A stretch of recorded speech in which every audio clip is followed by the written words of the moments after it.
Buenas noches, ¿cómo están? Muchas gracias por estar aquí nuevamente. Estamos comenzando otro encuentro, para ser claro, el último encuentro del eje 4 de Pedagogía Especial. Eh, Vamos a tratar de partir en dos un poco la clase de hoy. Por un lado, vamos a comenzar hablando de un recurso fundamental para la puesta en práctica de la enseñanza a conciencia, ¿no? Que es, eh, en primer lugar, la herramienta de la observación crítica, el registro y también la reflexión. Estos tres conceptos, en primera instancia, son sumamente importantes a lo largo de toda la carrera docente y también, por supuesto, en el marco del específico, los contenidos de pedagogía especial, eh, mucho más por el hecho de que para poder, digámoslo de esta manera, para poder estar a la altura de las circunstancias al momento de realizar una adecuación eh, de contenidos, vamos a decir, provocar niveles de accesibilidad, ¿no? Eliminando barreras, tanto escolares en el aula como en la institución, y por qué no decirlo en el plano de lo social y lo cultural, es un desafío. Recién, afuera de la grabación, la compañera Erika, si no me equivoco, decía que va a ser más que un desafío eh, esta experiencia que nos proponemos atravesar, porque de alguna forma no hemos trabajado en profundidad o no hemos tenido la oportunidad de vivir en otros espacios la reflexión a la tarea de cómo enseñar en la enseñanza para la diversidad que hoy nos atraviesa en las escuelas del sistema educativo. Y por otra parte, como decíamos recién también, lo relevante que significa no, vamos a decir, no temer en el buen sentido de la palabra, digo, porque estamos recién empezando en este primer año, en un segundo cuatrimestre, que si bien no nos ha podido encontrar demasiado por razones particulares que ahora no vienen al caso, sí la importancia de comprender de que no es solamente basta para un futuro maestro, una futura maestra, en, pensar, enseñar el qué como el contenido, ¿no? Que eso lo podemos encontrar en el diseño curricular específico del nivel primario. Tampoco basta con aprender el cómo, que es, muchas veces decimos la forma es contenido, y ese cómo va variando, se va reformulando, se va innovando, se va diversificando, porque tenemos frente a nosotros la diversidad misma en el sentido, digo, de con quién trabajamos, con esa subjetividad, con esa persona peculiar, esa necesidad específica, concreta, que tiene nombre, tiene apellido, tiene una manera humana de entender y apreciar la vida. Y justamente, como decía la compañera, también lo quiero dejar en claro, esto es un puntapié inicial y es más que un desafío, decía ella recién, empezar a pensar cómo vamos a enseñar en las aulas heterogéneas, eh, porque recién estamos como empezando, no sé si todavía hemos roto el cascarón, por decirlo con alguna metáfora en particular, sino que todavía eh, nos están incubando, nos están empollando, estamos en ese proceso de poder hacer nuestras primeras herramientas, nuestros primeros hábitos.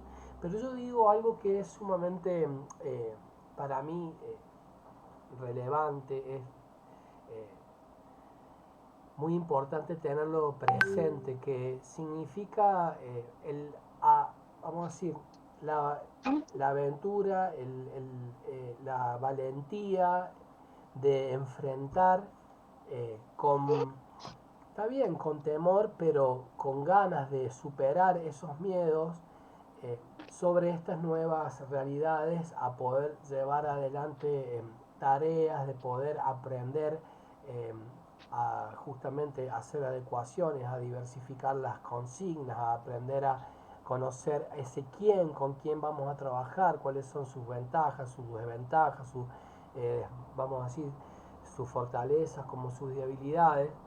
Pero yo digo siempre una frase que no me voy a cansar de repetirla, seguramente ustedes me han escuchado hablar antes de esto, que tiene que ver con algo muy sencillo, que es poco académico, pero para mí es trascendente y refleja la importancia de superar los miedos, está bien, de superar y de atreverse, de someterse, de poder, vamos a decir, de casi de manera osada, brindarse a la tarea, por más que haya falta de lectura, por más que estemos en primer año, por más que no hayamos hecho ninguna experiencia previa, que tiene que ver con una frase sencilla que dice así: cuando el carro anda, los melones se acomodan. Y eso para mí es sumamente relevante de entender. Es decir, si nosotros nos abocamos, si nosotros nos desafiamos, si nosotros de alguna manera nos atrevemos a enfrentar una situación in situ, vamos a decir de manera situada en la práctica, y nos preocupamos por buscar, por encontrar, por construir, por confeccionar una respuesta, muchas veces vamos a dar en el clavo y muchas veces vamos a tener que seguir trabajando. Pero también quiero recordar antes de empezar que ustedes, como una cohorte de la región 3, donde van a ser los maestros de sus localidades, tienen la ventaja de poder haber atravesado este espacio curricular de formación, con defectos y con virtudes de la propuesta en sí. Ya tienen, vamos a decir, dentro de su haber, de su acervo, un contenido en el cual han podido reflejar estos desafíos. Es decir, otros espacios de formación ni siquiera tienen la posibilidad de pensar la pedagogía especial, de pensar la educación en la diversidad, para la construcción en la diversidad, ¿no? Y hoy obviamente que es natural y es lógico que tengan, vamos a decir, algunos resabios, que tengan algunas dudas, que tengan algunos miedos, que tengan más preguntas que respuestas, porque de eso se trata. De eso se trata, de hacernos las preguntas para ir construyendo a partir de la experiencia que vamos adquiriendo las respuestas, ¿no? Que muchas veces son respuestas que son parciales, que son respuestas que nos dan en cierta manera parte de la solución, pero lo importante, repito, es andar, es llevar adelante esa práctica con miedos, con incertidumbres, con, vamos a decir, vergüenza, con inseguridad, para ir de alguna forma, digo, consolidándola, ¿no? Entonces digo, está bien y es sano que ustedes tengan algunos temores al respecto, pero hay que atravesarlos. Hay que animarse a caminar bajo la tormenta para poder llegar a buen puerto. Como dice esa frase, no me quiero poner muy poético, pero digo, ningún mar en calma hizo a un buen marinero en su formación. Entonces está bueno que haya desequilibrios, está bueno que haya desafíos, está bueno que haya más preguntas que respuestas. Dicho esto, repito la ventaja de poder haber tenido la posibilidad de transitar este espacio, y bueno, vamos a ver cómo nos va el día 28, vamos a ver qué podemos sacar en limpio, qué podemos en concreto apropiar, ¿no? En esta humilde y sencilla experiencia que va a ser para mí un antes y un después, como lo decíamos también ayer en la consulta, para mirar una sociedad, una comunidad que tiene que aprender a sembrar la semilla de la inclusión para la construcción en la diversidad. Así que en ese sentido, permítanme, voy a presentar pantalla para que vayamos comenzando con el contenido. Quería hacer rápidamente este comentario porque me parecía importante que quedara grabado o que quedara, vamos a decir, registrado en función de las dudas, en función de los miedos, en función de aquellos desafíos que, como ustedes bien decían, por ahí son mucho más que desafíos, son, vamos a decir, búsquedas constantes que hacemos los docentes en cada una de nuestras en cada una de nuestras intervenciones seguimos como construyendo la respuesta. ¿Por qué? Porque ninguno de nuestros estudiantes es igual que otro. Ya vamos a ver ahora cuando los profes nos compartan la segunda parte del eje 4, ¿no? Permítanme que voy a darle ingreso a alguien, pero no tengo a nadie. Bueno, vuelvo entonces. Como ustedes saben, para ya retomar los contenidos que se nos haga más tarde, hemos venido trabajando en la última parte del eje 3 las adecuaciones, ¿no? Tanto de las adecuaciones de contenido como las adecuaciones de formas, las adaptaciones edilicias. Eh, digo, hemos trabajado, si ustedes ven, en general sobre la evaluación, ¿no? Para quién, a ver a cómo apreciamos a quién. eh, Antes, por decirlo de alguna manera, de forma clásica, la evaluación era homogénea, ¿no? Era una sola evaluación para todos, no había ningún tipo de ajuste razonable a la hora de hacer una valoración o una apreciación del desempeño de una persona con dificultades específicas, como también con condiciones de la conducta peculiares. Y hoy sí tenemos que pensar que la verdadera retroalimentación formativa se pregunta no solamente el qué, el cómo, el cuándo y el dónde, sino por sobre todo se pregunta quién, para quién, con quién evaluamos y a quién valoramos en ese sentido. Creo que este es un gran cambio, ustedes tal vez no lo perciben porque vamos a decir, están empezando en este primer año de formación, pero créanme que a medida que vaya avanzando cada uno de ustedes en la carrera y que vayan conociendo la realidad educativa, ese quién, con quién trabajamos, a quién valoramos, cómo apreciamos a quién lo hacemos, va a ir connotando cada vez más valor porque es un desafío, digamos, que interpela a esta realidad educativa, a este tiempo, como siempre decimos con las profes, en este paso de la transición, ¿verdad? Y entonces, para reforzar este enfoque de la enseñanza para la construcción en la diversidad, para ir sembrando la necesidad de entender la importancia de generar prácticas escolares inclusivas, de trabajar con los problemas de aprendizaje, con las dificultades específicas del aprendizaje, es que vamos también a revisar cómo la atención temprana de las situaciones problemáticas de las DEA, que ya van a presentar las profesoras, y los problemas de aprendizaje, forman parte de el interés de cada docente a la hora de pensar el andamiaje, ¿no? Yo recién iba a decirlo, eh, el andamiaje como zona de desarrollo próximo es un poco el desafío también que tiene el docente de poder construir a partir de la tarea, de la consigna que confecciona, ¿no? Es decir, primero, para poder lograr ese andamiaje hacia la zona de desarrollo próximo, diría Vygotsky, hay que pensar muy bien la consigna, la actividad para ir en búsqueda de esa autonomía y de esa retroalimentación formativa constante, ¿no? Entonces, la observación, que es con lo que vamos a trabajar hoy, el registro y la reflexión se tornan en la primera parte del eje 4 súper importantes para la formación docente. Después las profes nos van a hablar de las DEA, van a hablar también del DUA como un modelo de diseño universal de aprendizaje, ¿no? Y otros tipos de consideraciones que son prácticamente nociones, como decía la compañera recién, a tener presente como lo que significa la inteligencia emocional, ¿no?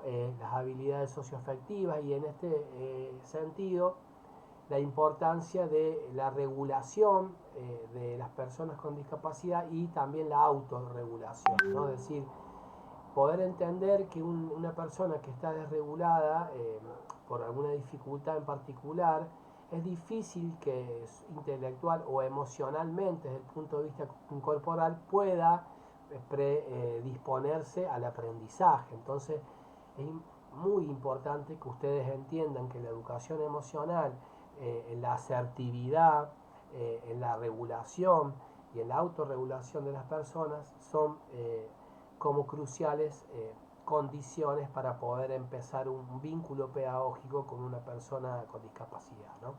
Y en ese sentido, vamos como eh, avanzando, voy a tratar de ir rápido para que no se nos vaya mucho el tiempo. Habíamos hablado de estas nuevas formas de entender la enseñanza en la diversidad que en la actualidad nos interpela y poner en práctica esta nueva concepción, ¿no? No es suficiente el cómo, el qué, el cuándo y el dónde, sino también decimos con quién trabajamos, con quién intentamos aprender, con quién aprendemos a enseñar, ¿no? Se reconoce que cada sujeto, como bien venía diciendo, tiene un bagaje experiencial único, una biografía de vida propia, diferente. Ningún sujeto es igual a otro en ese sentido, en sus formas de aprender, en sus formas de sentir, en sus formas de, vamos a decir, trabajar, en sus habilidades, en sus capacidades. Entonces, a todas estas cuestiones siempre hay que estar muy abierto y dispuesto a poder leer con atención, con la observación crítica, está bien, y en la reflexión para poder luego saber cuál es la mejor manera de trabajar con esta subjetividad en particular. Y esta diferencia en el bagaje nos pretende hacer comprender que es importante que construir como maestros y maestros nuestros propios esquemas de interpretación, como los propios esquemas de interpretación que tienen los sujetos con que trabajamos, de la realidad como la perciben, en el espacio peculiarmente hablando, y los tiempos en donde viven, ¿no?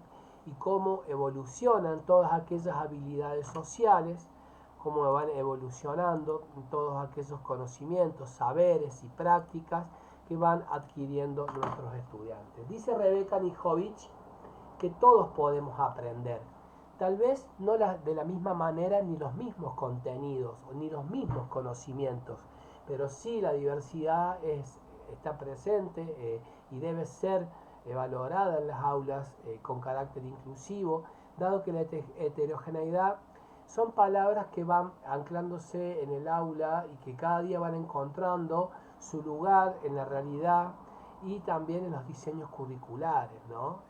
Es decir, las adecuaciones, los ajustes razonables, los PPI, van tratando de adaptar los contenidos, saberes, prácticas, conocimientos, habilidades, capacidades y destrezas, ¿no? En las propias maneras de aprender, como también en la necesidad de ir modificando y transformando nuestras formas de enseñar de acuerdo al sujeto que nos está interpelando, ¿no? En los debates académicos, en los proyectos institucionales, en las investigaciones actuales, como en las páginas de los diarios, el discurso acerca de la educación en la diversidad es nuevo, ha surgido en el último tramo del siglo XX y diría yo casi en los primeros años del siglo XXI, con la intención de superar esta mirada homogeneizadora de la que hablábamos al principio y la importancia de proponer maneras de enseñar o trabajar con un enfoque y con estrategias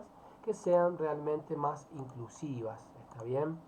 Entonces, en este aspecto, contemplar al mismo tiempo que las diferencias que existen entre las personas, los derechos de la ciudadanía y las obligaciones de los estados nos llaman al deber, ¿no?, ético de que cada sujeto en su manera de aprender constituye también un derecho como ser humano, ¿no?, a la ciudadanía de poder estudiar, de poder escolarizarse, ¿no?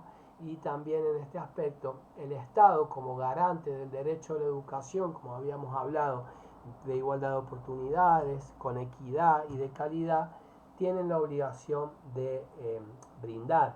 Todos pueden aprender es un texto corto que tiene en la bibliografía de Rebeca Nijovic, en la bibliografía del eje 4, que le invito a mirar, a leer, a investigar, y ella es mucho más clara que esta síntesis, pero en claro nos deja saber que es una obligación de la educación argentina como derecho de todas las personas, de todos los seres humanos, eh, trabajar para la enseñanza en la diversidad con vamos a decir, con esta impronta enriquecedora, ¿no? Para sembrar la inclusión en todos los contextos donde trabajamos, ¿no? Los aportes realizados por distintas disciplinas a lo largo de la historia, como la antropología, la sociología, la psicología, las neurociencias, favorecen la emergencia de una nueva concepción acerca de la diversidad. Y sí, porque es una realidad, dice Jimeno Sacristán, que debemos modificar nuestras maneras de enseñar y saber que hay procesos de aprendizaje subjetivos, como también formas de enseñar vamos a decir, pensadas y adecuadas para trabajar con estas diversidades subjetivas en el aprendizaje, ¿no?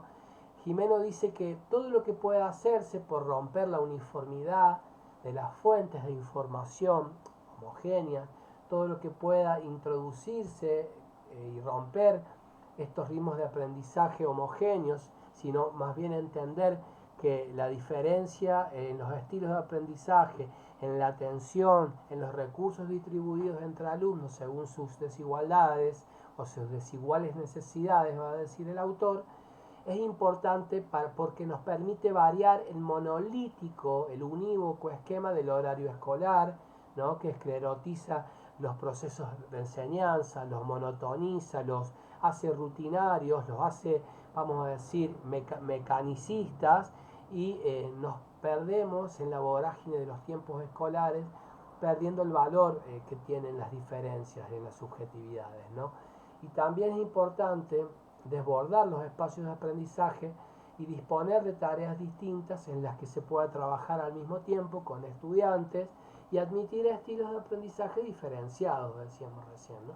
Ustedes lo habrán visto seguramente con la profe Amanda en psicología educacional, que estos serán para valorar recursos que, sin renunciar a un proyecto de cultura común, es decir, que todos pueden aprender, todos tienen la oportunidad de adquirir conocimiento, algunos de tipo más conceptual, otros de tipo más práctico, otros de tipo más ético o de, vamos a decir, de desempeño actitudinal, pero esta cultura común, a donde el derecho a la obligación del Estado a brindar justamente educación para todos y para todas en la diversidad, puede hablarse así de una escuela estimuladora de la autonomía, de esa búsqueda de libertad que es en la que puede acrisolarse la idiosincrasia personal creadora. Es decir, todos tenemos posibilidades, potenciales, capacidades para poder unirnos a la cultura común compartida, obviamente a partir de nuestra radical singularidad como diversos funcionales que somos, es decir, yo lo explico de alguna manera un poco, vamos a decir, rústica, pero es bastante práctica al entendimiento, que tiene que ver con la idea de que muchos estudiantes, vamos a decir, tienen más habilidades en la manufactura, en la producción, digamos, más corporal, al utilizar procedimentalmente sus manos, y otros estudiantes tienen la posibilidad de intelectualmente desarrollar otras capacidades, ¿no? Es decir, hay, para decirlo con claridad, todos podemos de alguna manera ser valiosos para nuestra sociedad y nuestra cultura, aprendiendo aquello y potenciando aquello que sí logramos desarrollar, ¿no? Yo por eso siempre digo que hay personas que en el mundo del trabajo, en la división social del trabajo, que vamos a decir, atraviesan una situación de discapacidad, que pueden ser sumamente útiles en la producción manual y otros que tienen problemas o dificultades de traslado o de corporalidades o físicas, ¿no? Por decirlo rápidamente, para su desplazamiento, son personas que pueden llevar adelante un trabajo intelectual brillante de administración, de organización, es decir, tiene que haber lugar para todos en la viña del Señor.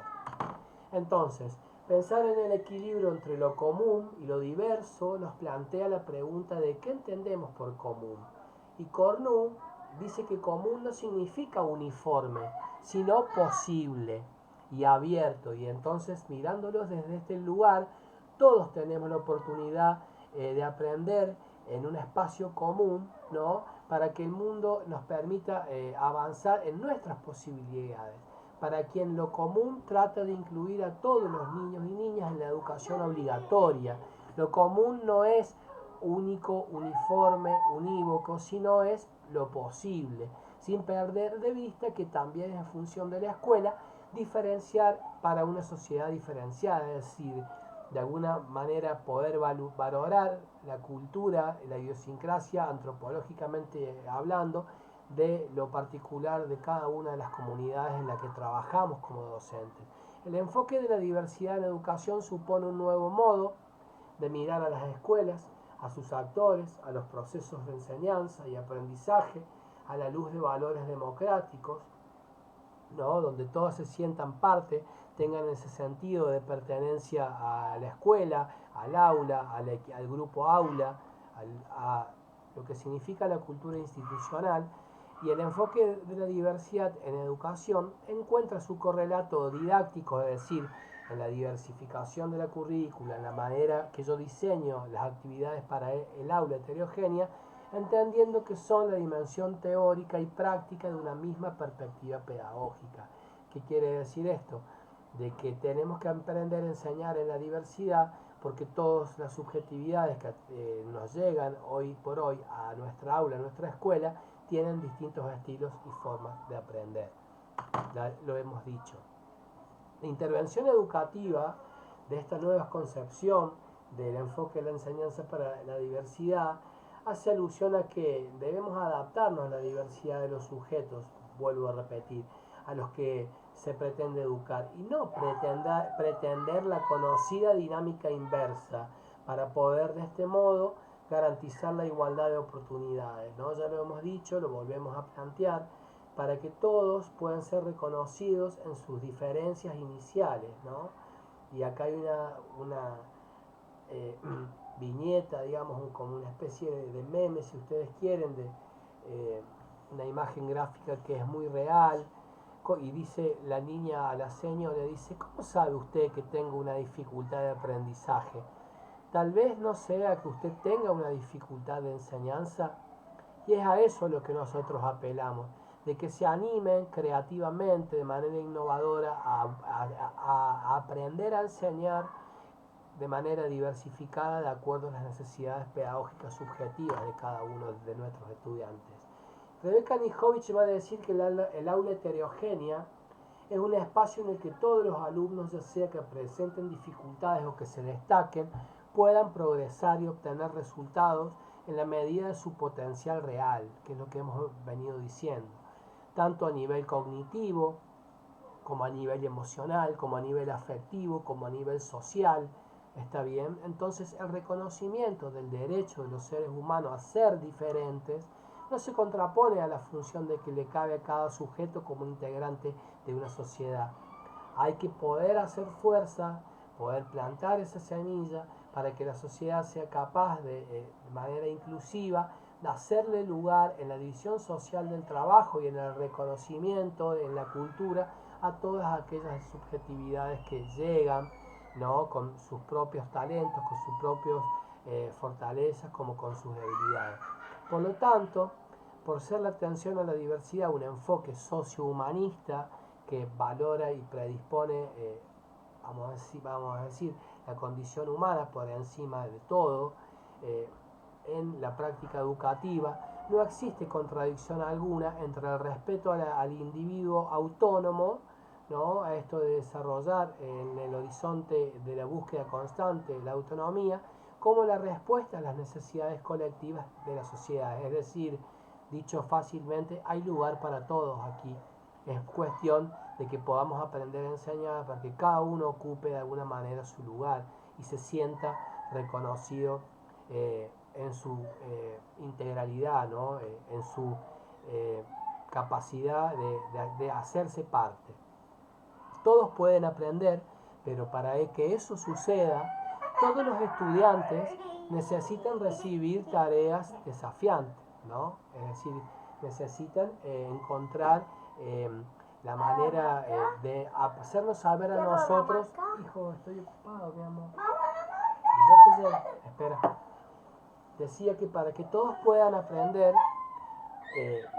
es importante que aprendamos a destinar, a identificar de manera, digamos, concreta cuál es la tarea desafiante para seguir andamiando el aprendizaje, cuál es la capacidad de potencialidad, cuál es el estímulo que necesitan nuestros estudiantes de nuestra parte para impulsar el desarrollo de sus capacidades individuales y así convertirse en miembros plenos y productivos de la escuela, de una sociedad, de la comunidad de la que son parte, ¿no? Es decir, está en nosotros saber qué podemos, cómo podemos adecuar este ajuste, cómo podemos acondicionar la consigna, esta adecuación, para impulsar el desarrollo y decirle no al techo del diagnóstico. El desafío que subyace, valga la redundancia, es cómo construir una escuela sin excluido, que al día de hoy es el gran desafío que tenemos como sistema de formación, tanto en la formación docente como ya en el sistema educativo escolar. Una escuela habitable para todos los alumnos y las alumnas hace justamente al respeto por la diversidad y las diferencias. ¿Cómo vamos a evaluar, decíamos recién, ¿no? Pensando sobre todo en que el ajuste razonable y la adecuación, ¿no? En la tarea, en la consigna, siempre me ponga por delante el prefijado de algún modo a quién voy a apreciar, desde quién vamos a pensar, por decirlo, la tarea para poder apreciarla, valorarla, para poder hacer justamente una evaluación formativa, ¿no? En una aula heterogénea. Y acá otra figura que es muy pertinente en el dibujo que el maestro dice: para que la evaluación sea justa, todos realizarán la misma prueba, van a subir a ese árbol.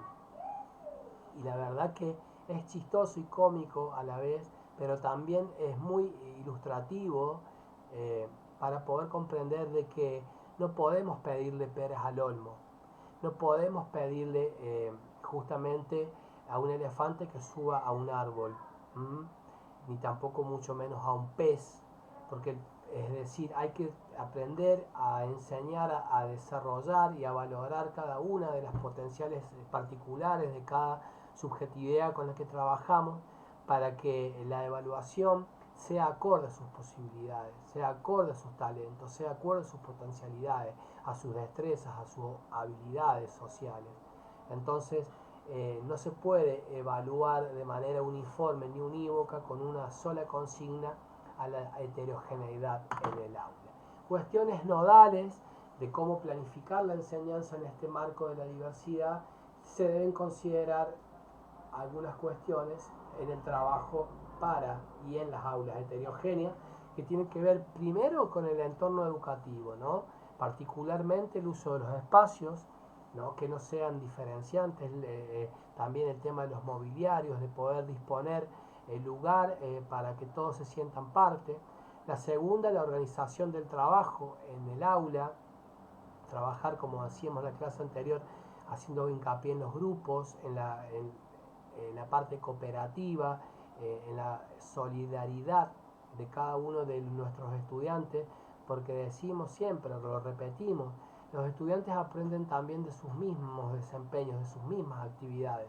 Y obviamente la tercera es la adecuación, el ajuste razonable en la consigna de trabajo y en la evaluación que hacemos de cada uno de los desempeños de nuestros estudiantes, ¿no? Aquí una de las herramientas fundamentales, sumamente importantes en el nivel primario, a donde el maestro tiene que aprender a incorporar, tiene que ver con la observación. La observación es una ayudante, compañera que siempre decimos nos acompaña a lo largo de toda nuestra carrera docente. Y tomamos el concepto de la observación, digo, de este recurso, ¿no? Este dispositivo que es complejo, que requiere del registro, que requiere de un entrenamiento para la valoración del desempeño y también para la detección temprana en la unidad pedagógica, en primero, en segundo, en tercer grado. Nosotros generalmente como maestros somos los que informamos a la casa o vamos informando a las autoridades sobre algunas dificultades que se van presentando en la sospecha de, vamos a decir, que algunos de nuestros estudiantes tenga alguna complejidad, tenga, digamos, una situación de condición de la conducta en particular, que tenga una dificultad específica del aprendizaje. Lo hacemos a partir de la observación sistemática, del registro y de la reflexión. ¿Para qué observar? Es importantísimo porque la formación en observación es a lo largo que vamos puliendo y mejorando toda la vida, ¿no? Aprendemos a entrenar este ojo que de manera aguda va mirando el desempeño de cada uno de nuestros estudiantes para ver cuáles son, vamos a decir, sus dificultades, cuáles son sus talentos, siempre lo repetimos, pero la observación en la formación de docentes puede entenderse no solo como una estrategia de enseñanza, porque de acuerdo a lo que observamos vamos apuntalando, retroalimentando y enseñando, sino también como un espacio curricular propiamente dicho. Y ya lo vamos a ver cuando avancemos lo que significa el cuaderno del aula, el diario de campo, el cuaderno del maestro, el diario de personal de cada uno, donde ustedes como docentes van haciendo sus propias valoraciones, sus propios escritos, sus propias apreciaciones sobre el desempeño del grupo o de algún estudiante en particular. Entonces, fíjense vamos a decir, la atribución que le realiza la autora a la observación, que lo compara con un espacio curricular propiamente dicho en el marco de la formación. Es decir, es sumamente importante aprender a observar, ¿no? en esta función de enseñar, en esta tarea de educar. La herramienta es sumamente poderosa, pero necesita de dos aliados también que son clave, que tiene que ver en primer lugar con el registro, ¿no?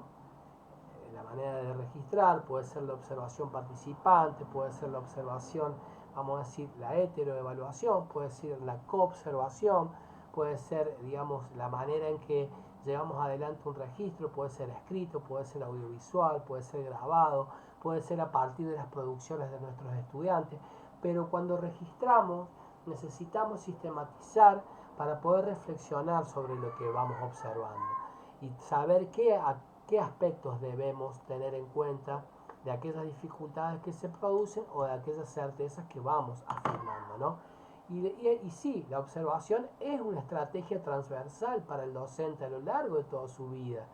Y analizar las situaciones para observar y hacer este ejercicio de análisis, de reflexión de lo que yo voy observando, nos interpela a aprender a entender cuál es el estado de situación de nuestros estudiantes en el proceso de adquisición de algunos saberes, prácticas o conocimientos, ¿no? Entonces, en ese sentido, la observación es estructurante de nuestra práctica porque nos va permitiendo entender, repito, cuál es la situación en particular que va atravesando en este proceso de escolarización, en esta trayectoria escolar particular, cada uno y cada una de nuestros estudiantes. La observación se torna sistemática a lo largo de todos los días, de cada uno de los momentos del cotidiano, porque tiene una intencionalidad, tiene, vamos a decir, una sospecha, tiene, vamos a decir, la necesidad, repito, de saber algún aspecto particular o hacer una detección temprana en el caso de la sospecha de alguna dificultad específica de aprendizaje, o intencionalmente a observar para saber cuáles son las maneras más fáciles de aprender o cuáles son las maneras en las que dispone un estudiante a incorporar conocimientos, si lo hace de manera visual, kinestésica, si prefiere, vamos a decir, una conversación, si nos damos cuenta de que es necesario que transcriba para poder internalizar y apropiar algún contenido. Es decir, siempre hay detrás de una observación en el aula, del cotidiano, una intencionalidad, y obviamente que en el marco de esa intencionalidad la función de la observación tiene que focalizar en aspectos claves de los cuales nosotros como docentes necesitemos o veamos la necesidad de trabajar. Cuando su frecuencia, digo, de la observación y los procedimientos se repiten, el acto de observar se acompaña con la utilización de técnicas de observación. Y obviamente en esas técnicas decimos el registro, porque si nosotros no aprendemos a registrar lo observado, no podemos después volver sobre lo trabajado para poder reflexionar sobre qué aspectos debemos mejorar en nuestra enseñanza para la diversidad, o para poder trabajar en la detección sobre algún estudiante que sospechemos que tiene alguna dificultad específica o que no vemos que está incorporando los conocimientos que venimos trabajando, ¿no? Y técnicas de observación existen muchísimas. Puede ser la tarea, puede ser la escritura, puede ser la observación, digamos, registrada en el cuaderno del aula, puede ser la participación en la moderación y la autorregulación de los grupos que componen, de los subgrupos que componen el grupo aula, puede ser un video, puede ser, vamos a decir, una actividad que uno tiene muchas maneras de poder registrar esta observación, siempre con una intencionalidad y para hacer foco en un aspecto particular, ¿no?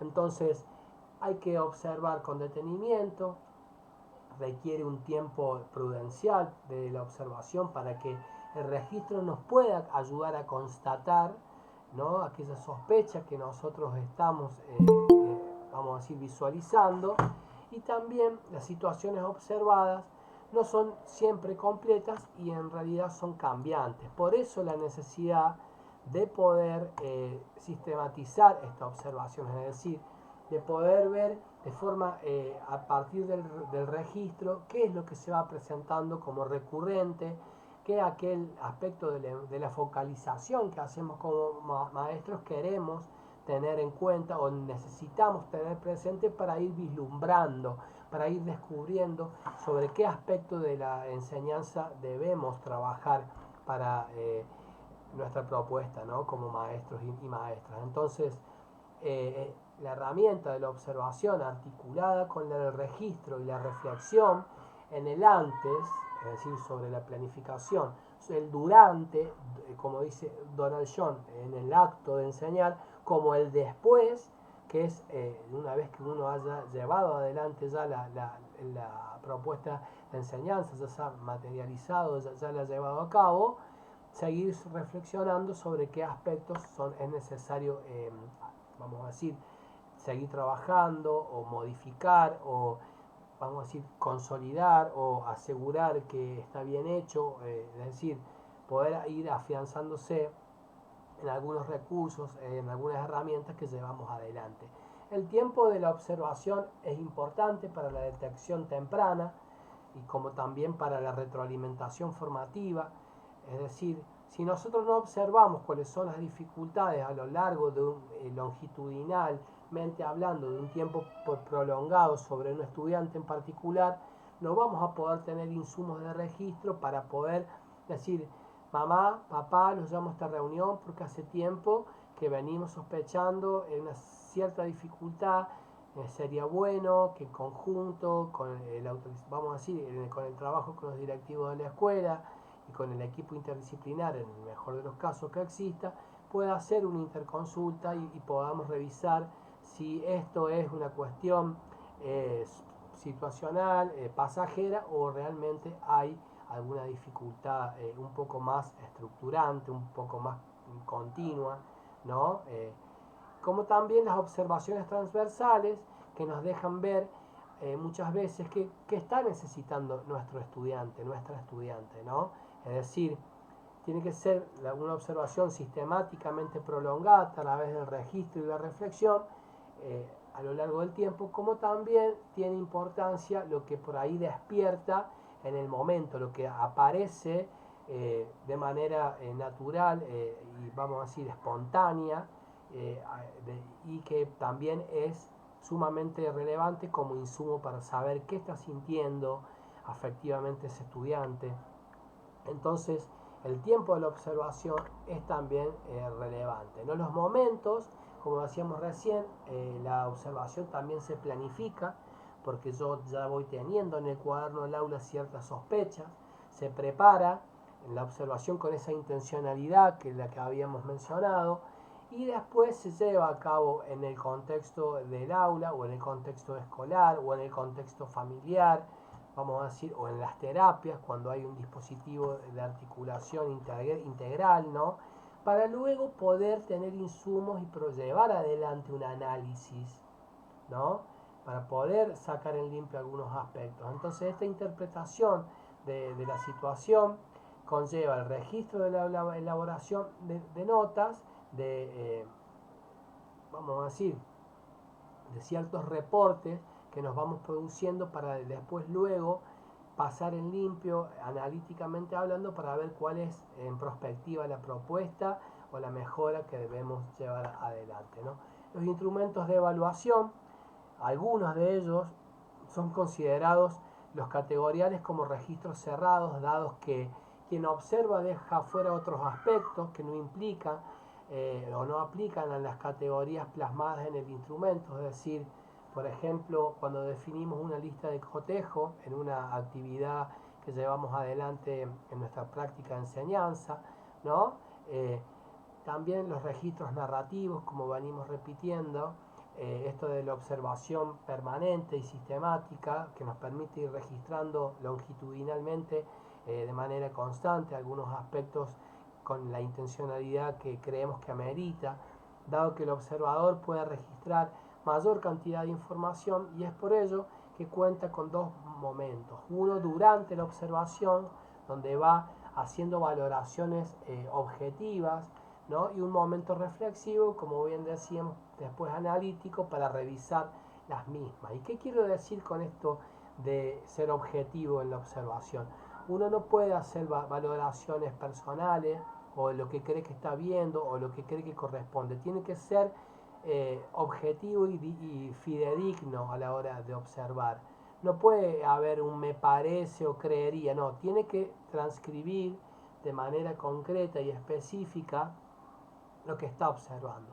Y durante toda la observación es necesario la toma de registro para que sea un instrumento válido, de validación de esta sistematización, para que realmente tenga una carga de masa crítica en su contenido que nos permita hacer apreciaciones contundentes y ser objetivos en nuestro análisis, ¿no? Y obviamente tener presente un marco teórico y una intencionalidad como propósito, es decir, tener un objeto clave en la observación es sumamente importante como propósito a lo largo de esta herramienta llevada adelante en el aula. Aprender a hacer foco pensando en la intencionalidad es sumamente importante. Repito, la herramienta de la observación es aquella que no solo busca mirar y describir, hay que buscar,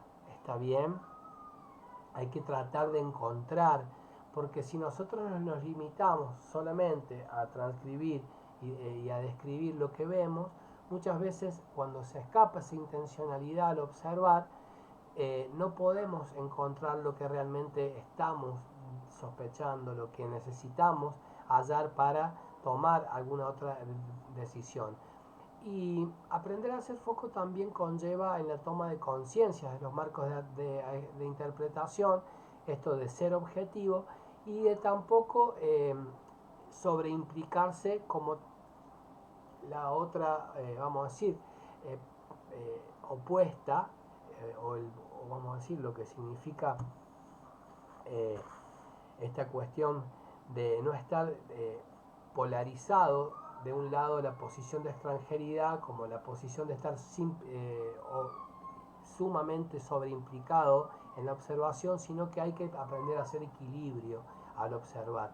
Es decir, no tomar una posición de extranjeridad, de que el alumno se sienta observado, de que se sienta evaluado, que se sienta, vamos a decir, apabullado, como tampoco, porque eso es lo que pasa muchas veces cuando hay una posición de extranjeridad y uno trata de analizar de lejos, pero tampoco el otro extremo de sobreimplicarse eh, para afectivamente, vamos a decir, confundirse y perder la objetividad, ¿no? Entonces hay que tener un equilibrio, porque muchas veces nos pasa a los maestros que nos encariñamos con alguna situación y perdemos la objetividad a la hora de observar y obviamente a la hora de hacer los registros.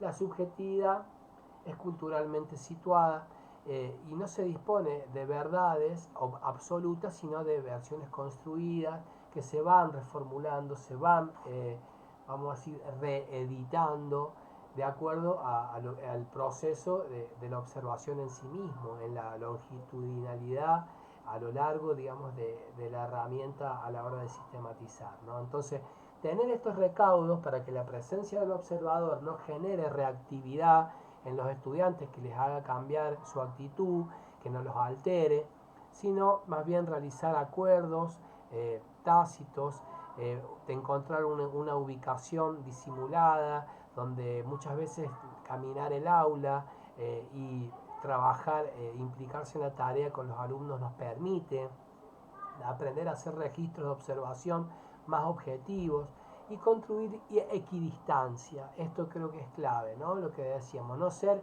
extranjero, no ser ajeno, ni tampoco ser un par nativo, ¿no? Tener un término medio equilibrado que nos permita hacer foco y ser más objetivo.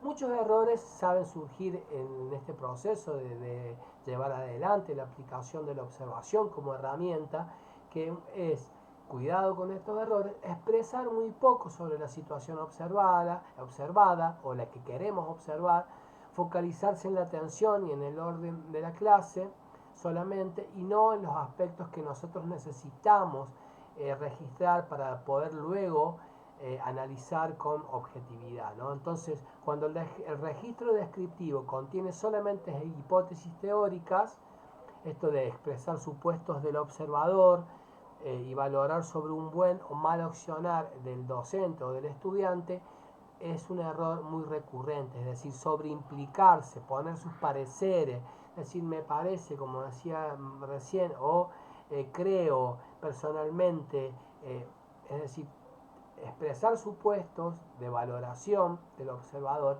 es un error muy común en los procesos de observación que dificultan después el análisis y justamente nos permite no tener claro el foco o lo que llevemos adelante como foco de la observación, el qué debemos hacer para poder aprovechar al máximo la sistematización de la observación en su registro y en su análisis en concreto, ¿no? La reflexión por sobre lo que observamos. Hay que observar para valorar, para apreciar, para evaluar, para analizar, para investigar, para formar. La observación es una fiel amiga y compañera que nos va a acompañar hasta el cajón, por decirlo bruscamente así. En su carácter formador es sumamente relevante. Para nosotros como estudiantes es importante, pero también el día de mañana cuando estemos frente al aula trabajando como docentes, con quienes a diario compartimos situaciones de enseñanza y aprendizaje, nos va a permitir revisar y cuestionar nuestra práctica, replantearnos nuestras, vamos a decir, propuestas. Obviamente que lo que más cuesta, y créanme que porque lo veo en el cotidiano y se enojan, como digo yo siempre, cuando le haces una observación o le haces, vamos a decir, un señalamiento, eh, lo más importante de la mano de la observación, del registro y de la reflexión es el espíritu crítico y la autocrítica que tenga capacidad cada docente de llevar adelante para poder ir dándose cuenta qué aspectos tiene que reformular de su planteo a la hora de enseñar o darle tiempo a la reflexión crítica para justamente encontrar aquello que está buscando a partir de la observación. Y créanme que no es menor, es decir, la observación, el registro y la reflexión no es nada si no tenemos un espíritu crítico que nos permita como profesionales de la educación querer ir mejorando día a día, y de la mano de la observación crítica es el camino para poder lograrlo, ¿no? Aquí yo voy a dar lugar a la profe Amanda. No sé, profe, si quiere usted presentar. Vamos a dar finalizado la primera parte de este eje 4 que decimos en síntesis, hace hincapié en la observación, en el registro, en la reflexión y sobre todo en el espíritu crítico de la autorreflexión de cada uno de ustedes como docentes, para pasar a la segunda parte de este eje 4 que hace alusión, que tiene como contenidos las dificultades específicas del aprendizaje, como el diseño único, el diseño universal, perdón, siempre me equivoco, del aprendizaje para el aprendizaje, que nos va a presentar la profe Laura. Así que hasta aquí llego yo. Después vamos, si queda tiempo, vamos a hacer alusión a la educación emocional, afectiva, a lo que significa la autorregulación, a la regulación y a la comunicación asertiva, que son también conceptos importantes de este eje 4 que debemos llevarnos de este espacio, que por lo menos tenemos que tener alguna noción incorporada como alguna información básica de la cual ustedes ya disponen en este PowerPoint, como también en la bibliografía de la materia, en el eje 4 me refiero, ¿no? Así que bueno, gracias por la escucha. Yo le voy a ceder la palabra a las profes para que sigan adelante. Y bueno, disculpen que se haya extendido un poco más del tiempo que teníamos pensado para esta parte. Adelante, profe, yo voy a dejar de compartir pantalla para que sigamos adelante con el cierre de este eje 4. Gracias por la escucha. Bueno, Nico, vamos a comenzar a presentar algo de las DEAs. Bien, voy a dejar de presentar. Entonces, si quiere que presente eso, profe, le voy a presentar, como usted diga. Cada vez son menos los alumnos en el aula, ¿eh? ¿Qué está pasando? ¿Ahí hizo mucho calor hoy? Bueno. Sí, tremendo. Tremendo. Después, profesora, si puede, bueno, ayúdenme a tomar lista después de lo que estamos en clase. Lo vamos a poner en la nota final, lo vamos a promediar en la evaluación de proceso. Adelante, profe, cuando usted diga. Bueno. Ahí para. Se ve muy bien. Bueno, acá tenemos ¿se ve bien ahí? Las dificultades específicas del aprendizaje. Bueno. Que en realidad, bueno, como bien dijimos, está la ley 27.130, que es una ley que se promulgó en el 2010. La ley de dificultades específicas de aprendizaje, justamente con el objetivo de promover como de interés nacional, ¿no? Las DEAs, las dificultades de aprendizaje. ¿Cómo podemos cómo pueden aparecer estas DEAs generadas, cuáles son ciertos indicadores, predictores, a lo mejor que me podrían llegar a estar indicando algunas dificultades específicas de aprendizaje, o que por ahí podríamos como futuros docentes por ahí prestar un poco más de atención, obviamente, realizando una observación en proceso y demás, como venía desarrollando el profe. Algunos de aquellos indicadores pueden ser una desorganización y pérdida de útiles, ¿sí? Muy, muy fácil, muy notoria, que a lo mejor se puede llegar a observar, distracción y dificultad para poder organizar ciertas tareas, sus cuadernos, su mochila, su espacio también, el espacio del banco, en realidad sus pertenencias, cierta desprolijidad o desorganización espacial en la hoja, también cuesta mucho por ahí, el espacio de organización en lo que es márgenes, renglones y demás. Dificultad para poder aprender a leer y escribir, se observa como cierto retraso, una lectura silabiante, ¿sí? Una producción de escrita muy pobre, que contrasta mucho con la narrativa, ¿no? A lo mejor son más habilidosos en lo que es la expresividad oral, pero en la producción escrita se nota, ¿sí? Cierto desafío, se nota a lo mejor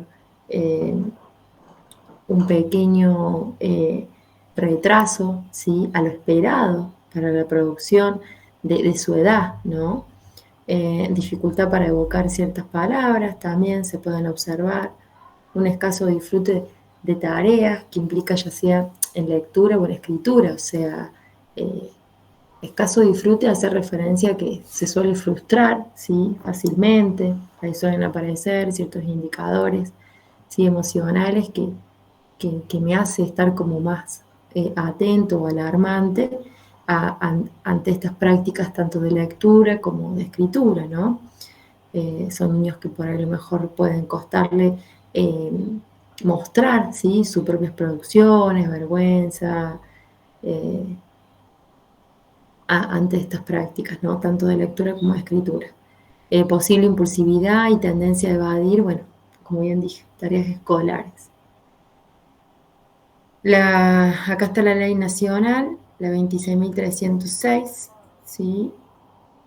Donde se declara de interés nacional el abordaje integral e interdisciplinario de los sujetos que presentan dificultades específicas de aprendizaje, DEA, así como también la formación de profesionales en su detección temprana, diagnóstico y tratamiento, su difusión y el acceso, bueno, a las prestaciones. Se promueve esta ley como de interés nacional más que nada para que se fomente un trabajo interdisciplinario, una detección, un diagnóstico, ¿sí?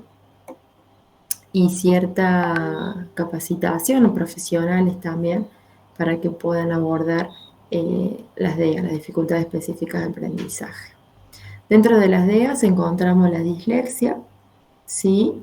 Donde acá citamos a una especialista, psicopedagoga, especialista en neuropsicología, Rufina Pearson,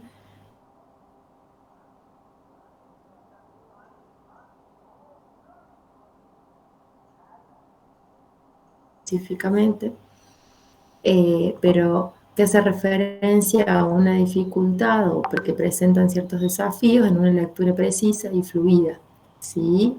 Y que se dan niños que no presentan ningún tipo de discapacidad física, psíquica, intelectual o sociocultural, y cuyo origen puede derivar, ¿sí? De una alteración de origen neurobiológico.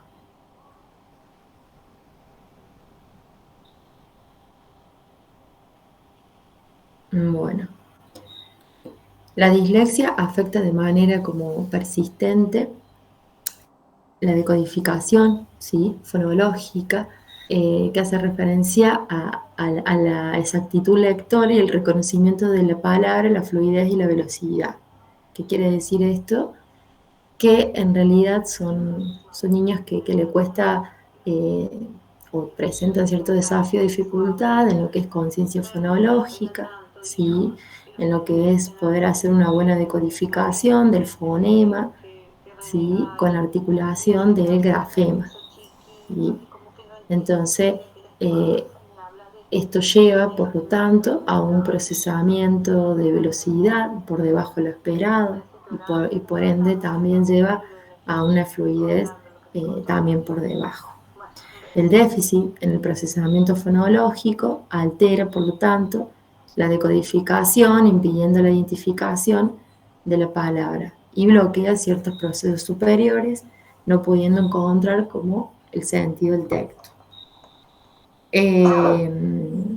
Advirtiendo de esta manera cierto retraso lector significativo en relación a lo esperado para su edad y su curso. ¿Qué pasa con esto? En realidad es que lo que vemos es que en el cerebro del lector normal, ¿sí?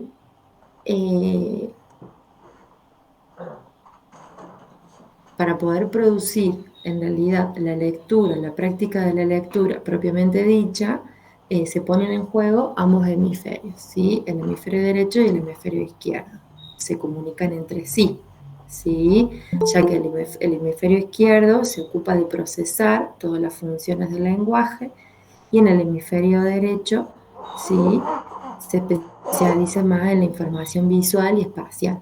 Entonces, ¿qué quiere decir esto? Que ahí está la dificultad en la decodificación de la conciencia fonológica, ¿sí? En poder hacer esta articulación del fonema con el grafema.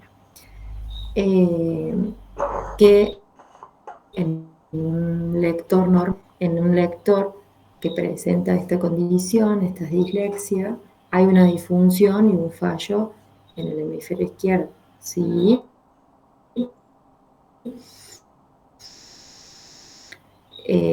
Ya que se ve afectado la velocidad de procesamiento, ¿sí? De la información, dificultando en esto que se pueda realizar la conversión del fonema con el grafema, es decir, en el área visual como auditiva. A tener en cuenta también, Rufina Pearson, ella la considera que no es una enfermedad, es una condición. Esta determina que una persona tenga cierta dificultad para algunas tareas y cierta facilidad para otras. Como bien decimos, ¿sí? Pueden que estos niños presenten ciertos desafíos, dificultades, ¿sí? Para ciertos tipos de actividades, pero cierto potencial, ciertas habilidades para otras. Como bien también trabajamos también en lo que es la pedagogía especial, de considerar que todos presentamos en realidad necesidades, otros más, otros menos, ¿sí? Algunos son más habilidosos en unas áreas y otros a lo mejor presentan desafíos en otras áreas. Se denomina trastorno según el DSM-5 también, porque afecta la calidad de vida y el aprendizaje, porque el rendimiento en la habilidad lectora se ubica en un nivel considerado deficiente. ¿Qué vemos o qué se observa en realidad en la lectura? Es que suele confundir letras, suele cambiar sílabas, omiten o añaden letras en el interior de las palabras. Estoy dando clases, Karina. Respeta. Estoy en clase, estoy enseñando. Sí, hay cierta condensación, que aquí hace referencia a palabras en carro, que quiere decir donde suelen unir las palabras, donde no hay una conciencia más léxica, sino que por ahí suelen hacer estas palabras como en carro, uniendo una palabra con la otra, o separaciones incorrectas de palabras. Suelen saltar también muchos renglones, es un niño que les cuesta en realidad la ubicación en el espacio. ¿Qué observamos en la escritura y en la ortografía? Observamos ciertas inversiones, sustitución, omisión o adiciones en letras y sílabas. Encontramos sílabas donde en realidad o hay agregado en esa sílaba o hay cierta omisión. Hay una baja calidad gráfica, ¿sí? Llegando a una producción de escritura en algunos casos ilegibles, ¿sí? Suelen aparecer ciertos indicadores emocionales como cierta impulsividad, donde se observa una presión bastante excesiva en el lápiz, ¿sí?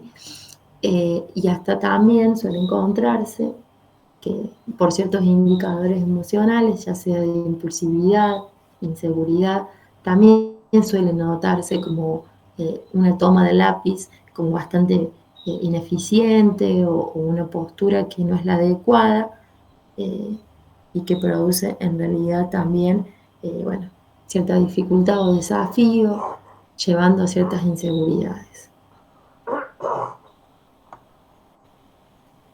Bueno, existen 3 indicadores tempranos de riesgo, como de alta confiabilidad, por así decirlo, que son indicadores o predictores relevantes a tener en cuenta, que sería el desafío, dificultad en la conciencia fonológica, donde esta conciencia fonológica, como bien se dijo anteriormente, es la relación, ¿sí? La conversión entre el fonema con el grafema, el reconocimiento de letras, ¿sí? Y el nivel de escritura, que puede indicar un nivel de escritura por debajo de la esperada según su edad cronológica, ¿sí?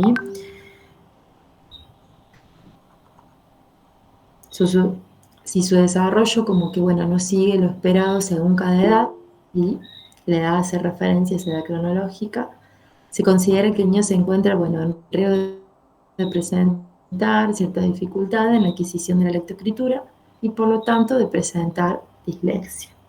Este gráfico por ahí en realidad explica lo del lector normal y el lector con dislexia, de lo que lo hablaba anteriormente. ¿Sí?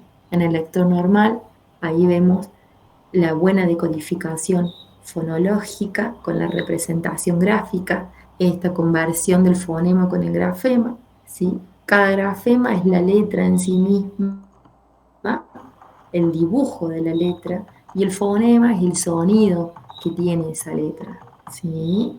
Donde al hacer esta conversión, ¿sí? De manera efectiva, se produce un reconocimiento de letras, se puede reproducir un reconocimiento de una conciencia silábica efectiva.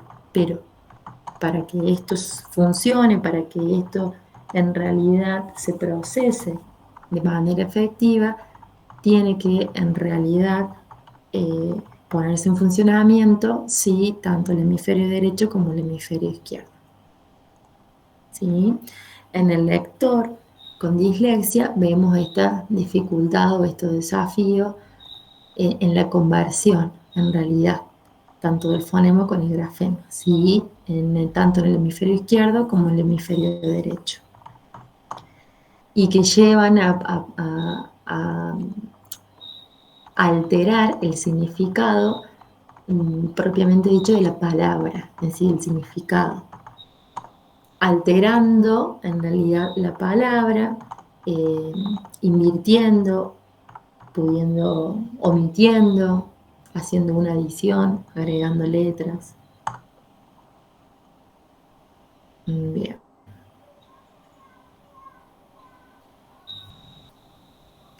¿Vamos hasta aquí? Sí, profe. Sí, profe. Sí, profe. Bien. Sí, profe. Perfecto.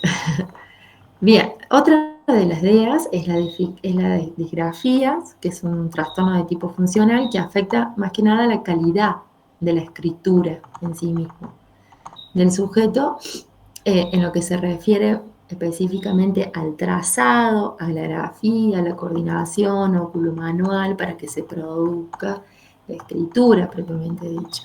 Este niño presenta un nivel de escritura significativamente inferior a lo esperado por su edad, ¿sí? Y por lo tanto a su curso escolar, ¿sí? Ahí vemos cierto desafío, cierta dificultad a lo que hace a la grafía en sí misma y a la coordinación óculo-manual para poder llegar a producir.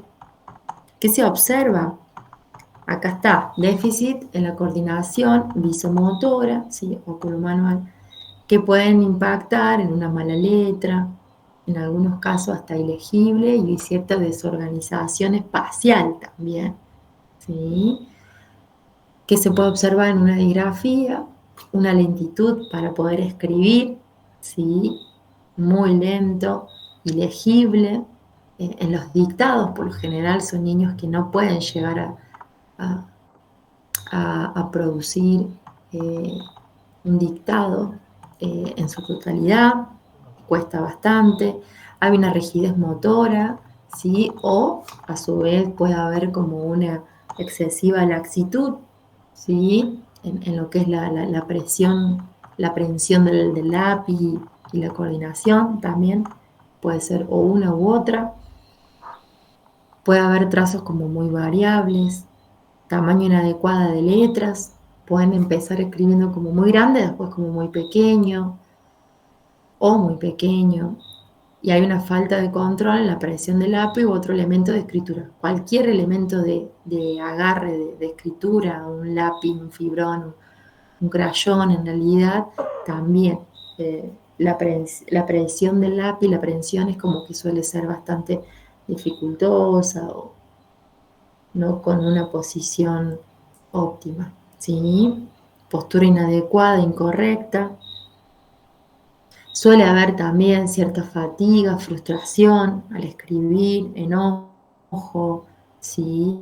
En no poder seguir el ritmo de la clase o de cierto dictado. Hay aspectos como en sus cuadernos como de cierta suciedad en el sentido de muchos borrones, o sea, como que suelen borrar constantemente, empezar nuevamente, borro nuevamente. Bien. Otras de las dificultades específicas de aprendizaje tenemos la disortografía, que la disortografía hace referencia a un conjunto de errores en las escrituras que afecta a la palabra, sí, en sí misma, eh, y no al trazado, a la grafía como la disgrafía. Esta dificultad implica inconvenientes en el procesamiento ortográfico, ¿sí? En ciertas reglas ortográficas. ¿Cómo se observa en el aula? Hay cierta persistencia de errores, ¿sí? Ortográficos que suelen perdurar. Dificultad para el uso, bueno, de identificación de mayúscula o de la oración, un inicio de la oración con mayúscula o minúsculas o el punto. Utilización, bueno, de signos de puntuación. Repite estos errores a lo largo de una misma redacción, no pudiendo ser consciente de que cometió en la oración anterior el mismo error. ¿Sí?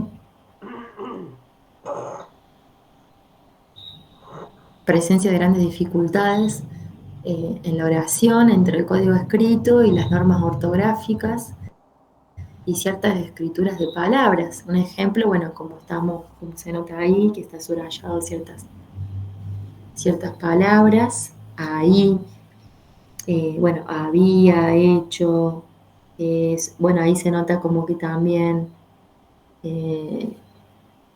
cierta suciedad en el sentido de que suelen agregar o que no borró y que siguen escribiendo, nubes, árboles, bueno, y cómo pueden llegar en una oración o repetir el mismo error o no. Sí, ahí por ejemplo había al principio la escribe sin H, pero después abajo con H, bueno, en realidad hace referencia a esa dificultad en reglas ortográficas. Luego tenemos otra de las DEAs, es la discalculia, ¿sí? Que la discalculia hace referencia a que presentan ciertos desafíos en el cálculo matemático, ¿sí? Presentan ciertos desafíos o dificultades en las habilidades matemáticas, ya que, bueno, estas habilidades matemáticas se encuentran bastante comprometidas, ya sea eh, puede encontrarse en la denominación de cierto valor posicional. eh, los niños con discalculia pueden tener dificultades para entender conceptos relacionados con los números o con ciertos símbolos de las operaciones básicas, ¿sí? Eh, de la matemática, ¿sí? Suelen confundir los símbolos de las operaciones básicas, suma, resta. Y acá por ahí ciertas señales o indicadores que debemos tener en cuenta ya sea bueno, en educación infantil o en educación primaria con respecto a la discalculia. En educación infantil, que hace más a lo que es la educación inicial, la educación temprana, suelen aparecer problemas para poder aprender a contar, ¿sí? Los números, hasta reconocerlos, dificultad para entender el concepto básico de más, menos, ahí está, mucho, poco. Le cuesta como entender la relación entre el número y la cantidad, esta correspondencia del número con la cantidad en sí misma. Ya se empieza a observar, ¿sí? Son ciertos indicadores que hacen que estemos como muy alarmantes, bueno, a tener en cuenta y en base a una observación, en proceso y demás, está bueno como considerarlo. En la educación primaria, dificultad para identificar, bueno, como bien dijimos, ciertos símbolos aritméticos como la suma, la resta, para aprender a recordar hechos numéricos, ¿sí? Básicos de suma, de operaciones básicas. También suelen encontrar dificultad en la organización del espacio para poder resolver una operación en relación al valor posicional. Siguen utilizando los dedos o cierto material de apoyo como para poder contar, ¿sí? Que eso al principio le da como mucha seguridad. Y bueno, después sí suelen como utilizar otra estrategia más avanzada, pero en realidad es como que ante ciertos indicadores emocionales que suelen aparecer, es como que, bueno, recurren siempre a los dedos, a cierto material concreto que le da como la confiabilidad. Dificultad para entender ciertos términos relacionados con las matemáticas, mayor que, menor que, dificultad para los problemas con las representaciones, bueno, visoespaciales de los números, como las rectas numéricas, ahí está, en rectas numéricas y en general hasta el valor posicional. Dificultad para entender el valor posicional de los números, unidades, decenas y centenas, como dije anteriormente.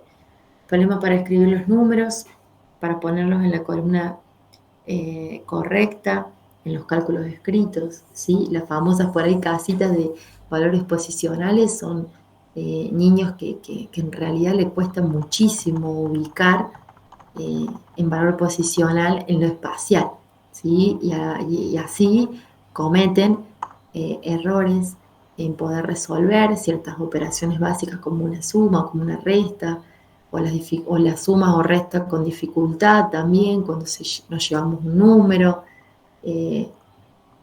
suelen saltearse y en realidad hace que el cálculo matemático sea bastante deficiente.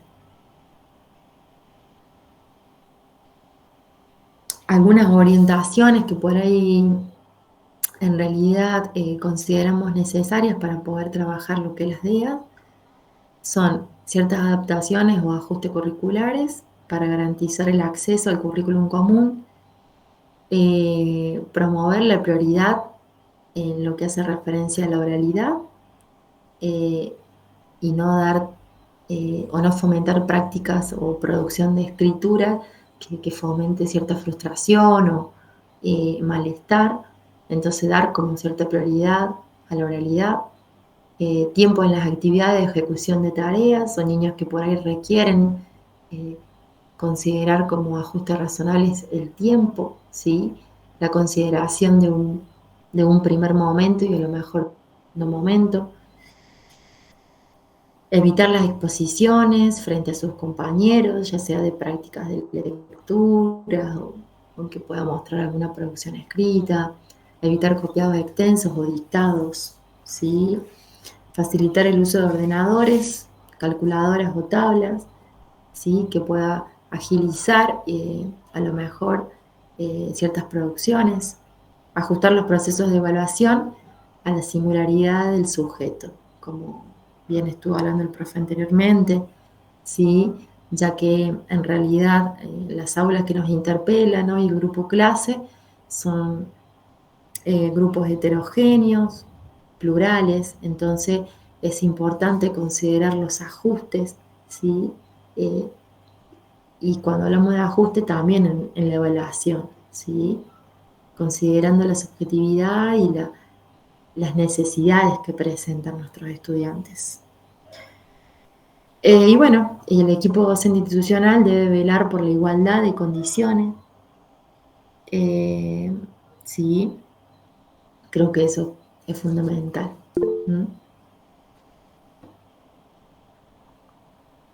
Y pensando en estrategias pedagógicas, pensar estrategias para acompañar siempre a las personas que presentan dificultades específicas de aprendizaje en el sistema educativo implica referirnos a los cambios que puede realizar el docente para que estos alumnos puedan aprender y acceder a los conocimientos, ¿sí?, curriculares propuestos para cada nivel educativo.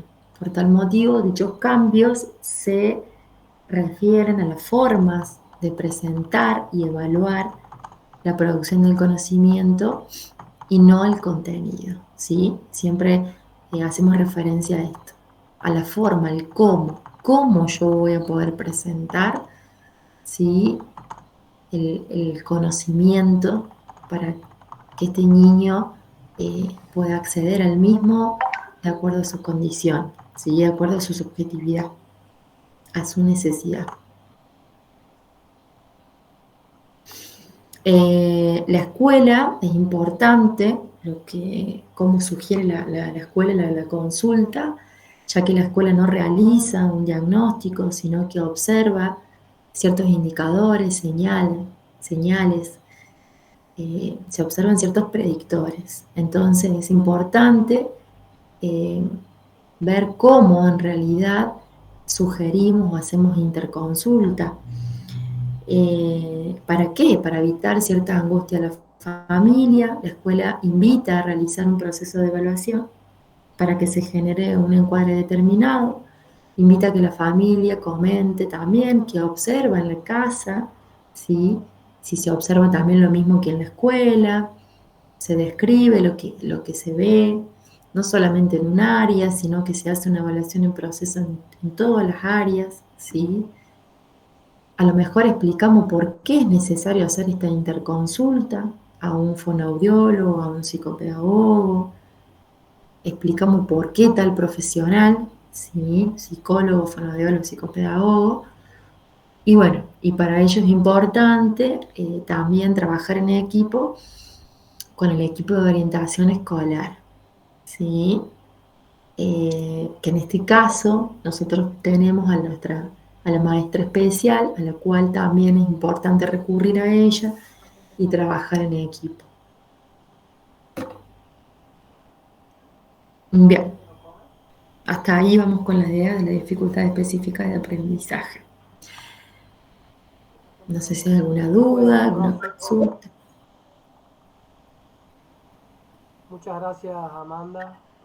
Clarísimo el desarrollo.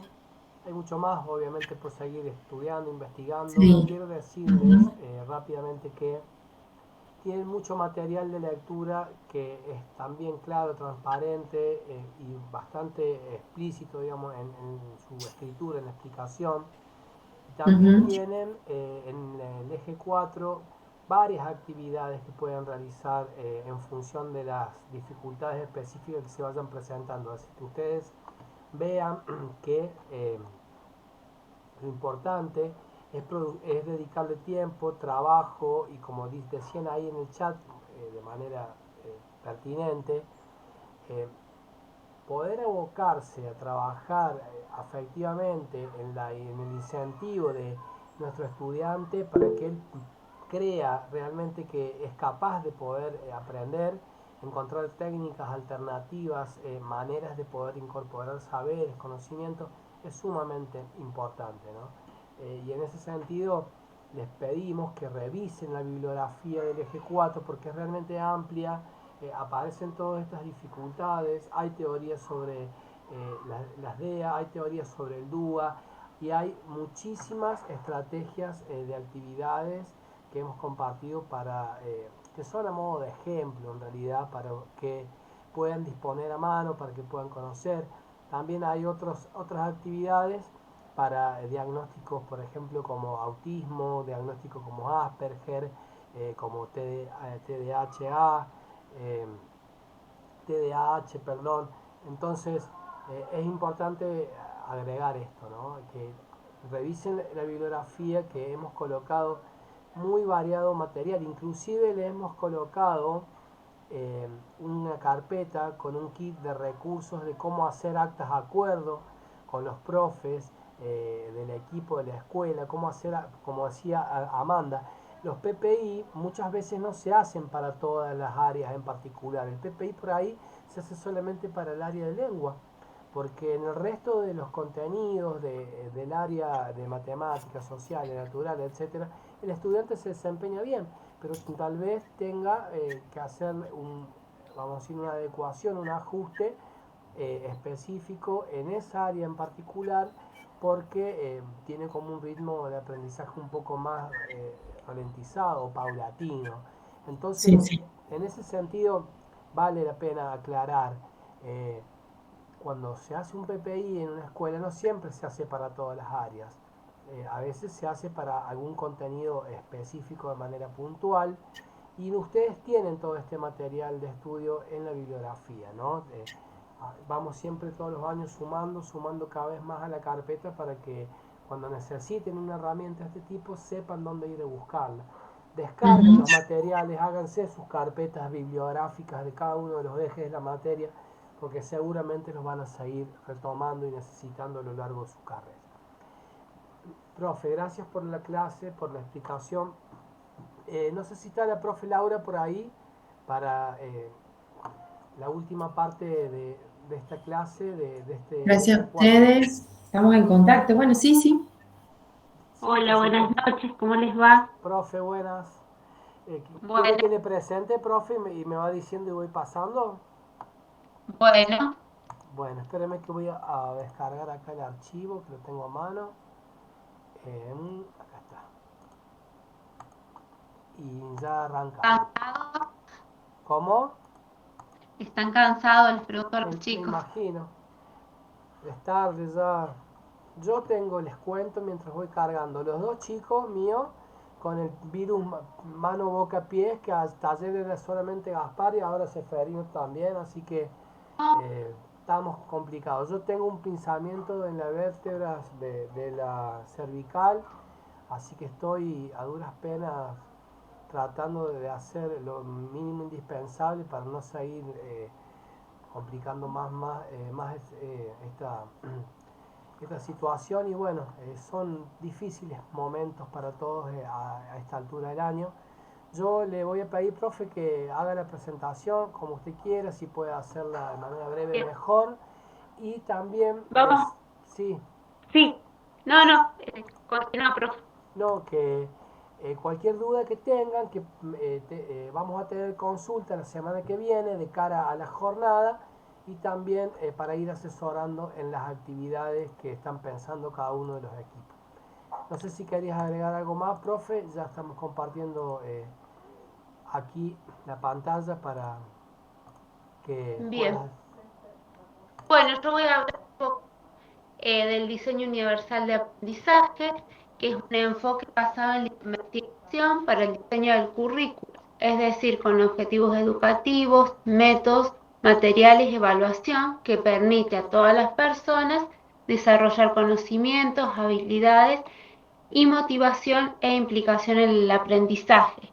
El DUA no es una forma de adaptación, sino que es una forma de plantear o planear desde el inicio pensando en la diversidad. Su meta es reducir las barreras y aumentar las oportunidades para que todos los estudiantes aprendan a su manera, con sus recursos y sus ritmos, y cada uno con sus ritmos, ¿sí? En todas las aulas existen diversidades, no hay dos cerebros iguales ni dos formas de aprender iguales. El DUA lo que nace de la idea de que las barreras no están en los alumnos, sino en las materias o los métodos y currículos inflexibles. Acá podemos dar un ejemplo. Por ejemplo, en la arquitectura se diseñan rampas, ascensores, pensando en todos. En la educación podemos anticipar esta diversidad para que no sean necesarias tantas adaptaciones a posteriori y no generar una sobrecarga. En el marco de los principios del DUA hay 3 principios básicos ligados a cómo funciona el cerebro. ¿Voy muy rápido? No, profe. No, profe, va bien. Bueno, estos 3 principios básicos, como les decía, que están ligados a cómo funciona el cerebro, tenemos múltiples formas de representación. Sería el qué del aprendizaje, presentar este tipo de información de distintas maneras, por ejemplo, a través de textos, audios, imágenes, videos, material concreto. Por ejemplo, les doy un ejemplo. Un cuento leído en voz alta puede ser en versión digital, con audios o con pictogramas. Esto hace que los alumnos en su totalidad lo puedan entender, tengan una mejor comprensión. Múltiples formas de acción y expresión, el cómo del aprendizaje. Entonces, ofrecer diferentes formas de mostrar lo aprendido, a través de lo escrito, de lo oral, de dibujos, de dramatizaciones, el uso, bueno, ahora de las tecnologías, de distintas aplicaciones, ¿no? Por ejemplo, un alumno que explique un tema con una maqueta, otro puede hacer una presentación y otros a lo mejor con un tipo de texto. Y otra de los principios es las múltiples formas de explicación y de implicación, perdón. El porqué del aprendizaje. Es dar opciones que motiven y promuevan la autonomía. Acá, por ejemplo, podemos decir trabajar en parejas, que muchas veces eso es beneficioso, trabajar o en grupos o de manera individual, seleccionar distintos problemas para ir resolviendo estas actividades, ¿no? Cuando hablamos de las claves de la práctica, acá, bueno, les voy a leer un poquito, pero me voy a centrar más en ejemplos que me han tocado, bueno, cuando yo trabajaba como MAI, como maestra de apoyo a la inclusión, bueno, se buscaban distintos recursos y no solamente, digamos, para los alumnos con algún tipo de discapacidad, sino que para el entorno. ¿Por qué? Porque era una escuela donde el proyecto institucional, ¿sí?, estaba basado en la inclusión. Entonces, todas las materias las íbamos articulando, no solamente para los alumnos con discapacidad, sino para todo el grupo. Entonces, pensar en todo desde el inicio como con un recurso flexible que puede servir tanto para los que tienen una dificultad como para el resto. Acá les voy a dar, bueno, un ejemplo me pasó que yo era MAI en primer año y los chicos tenían que preparar una clase del Imperio Romano. Imagínense que primer año, como que historia era una materia como muy amplia, entonces dijimos, bueno, ¿qué recursos podemos utilizar con los chicos, con CUD y que sirva para todo el resto? Entonces empezamos a diseñar estrategias para ver este tema que era el Imperio Romano y que fuera algo que a ellos les fuera útil. Entonces empezamos a preparar una obra de teatro donde uno iba a ser el emperador, otro iba a ser el que iba a diseñar las espadas. Entonces, bueno, esta estrategia nos sirvió para el grupo, ayudó un montón a que el grupo pudiera trabajar en conjunto y bueno, y también para que fueran desarrollando un montón de habilidades que por ahí estaban ocultas y que no sabíamos que muchos de los chicos la tenían, en el caso de, bueno, de hacer dibujos, de decorar, de decir bien un texto, entonces eso ayuda un montón. Cuando hablamos de la autonomía y la elección, decimos que cada estudiante es beneficioso que puede elegir no solamente cuando se siente incluido, sino también cuando se desarrolla su independencia y su motivación. Y bueno, esto más que todo haciendo referencia a lo que recién les decía. Y pequeños cambios, grandes efectos, es, por ejemplo, un recurso que se usa o que yo usaba era incorporar subtítulos a los videos porque trabajábamos mucho bueno, con tablet, con mucho material tecnológico. Entonces eso a los chicos los ayudaba un montón porque no trabajaban en un formato papel, sino que trabajaban con tablet, con organizadores, por ejemplo, utilizaban lo que es audicuentos, y bueno, y eran recursos que los iban implementando y que los favorecía un montón. ¿Alguna duda, algo que quieran preguntar?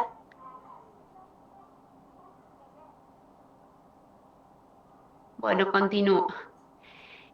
Desde el enfoque neuroeducativo y del DUA, decimos que el cerebro aprende mejor cuando se activa el sistema de recompensa, en este caso la dopamina.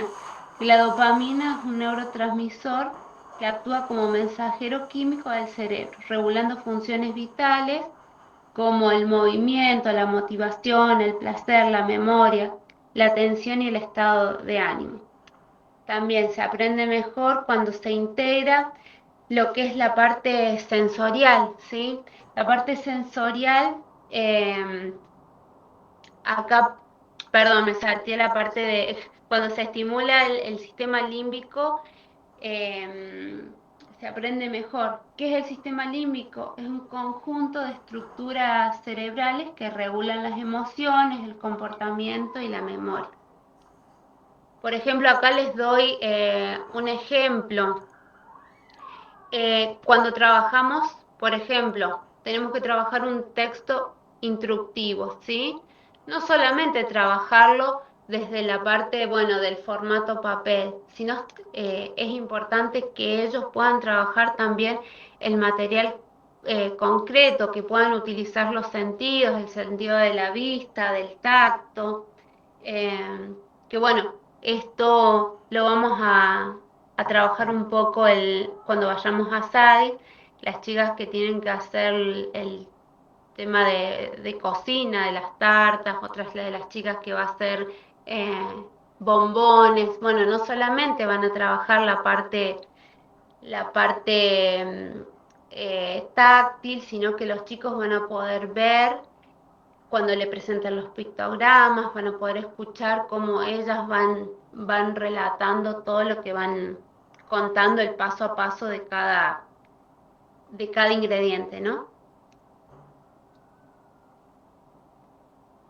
Bueno, y cuando hablamos del cómo del aprendizaje para fortalecer las funciones ejecutivas, primero contarles que las funciones ejecutivas son las habilidades cognitivas que nos ayudan a los estudiantes a planificar, organizar y regular su comportamiento, resolver problemas y mantener la atención. Por ejemplo, ofrecer estrategias, por ejemplo, grabar audios, crear un dibujo, armar una maqueta, dramatizar. Esto que les decía de usar tecnologías adaptadas, el uso de tablets, de apps accesibles, teclados visuales y audiolibros. También diseñar proyectos que conecten con el interés personal de cada uno de los estudiantes. Y acá, por ejemplo, quiero que lo tengan en cuenta, ver qué, o sea, que los chicos cada uno tiene su centro de interés y que se enfoquen, ustedes cuando estén dando una clase, que se enfoquen también en el centro de interés de cada uno de ellos, ¿sí? Porque bueno, muchos les gusta la parte musical, otra la teatral, ¿no? Entonces, bueno, que vayan detectando todo el centro de interés de cada uno de sus estudiantes. Bueno, acá doy un ejemplo. Los animales vertebrados e invertebrados, un alumno crear una presentación digital con fotos, otro fabricar tarjetas clasificatorias con plastilina. Entonces son distintos recursos que pueden ir utilizando.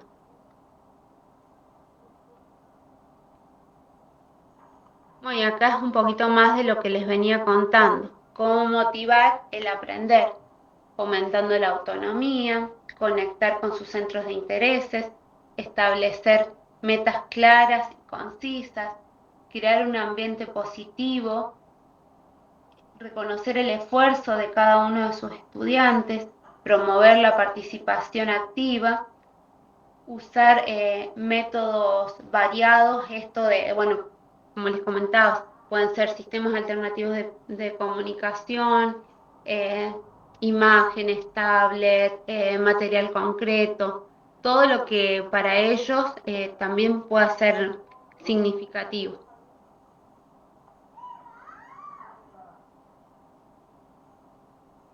Ahí, profe, esta es la misma diapo de la anterior.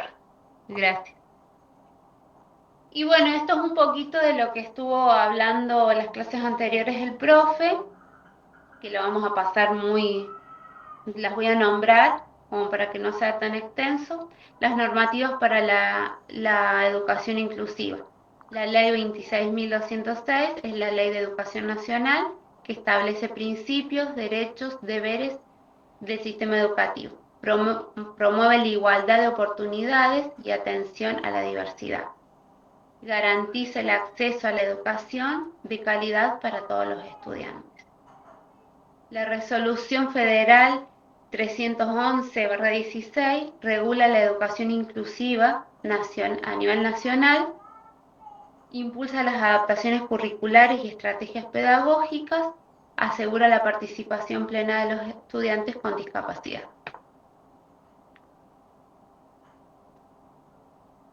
Bueno, y para ir cerrando, me gustaría que, bueno, después me puedan contar, en base a lo que yo les fui nombrando, qué estrategias ustedes pueden utilizar, qué se imaginan que pueden utilizar. En lugar de pensar en el DUA como una sobrecarga de trabajo, puede verse como un marco que reduce la necesidad de múltiples adaptaciones curriculares paralelas, por lo que sirve a cada uno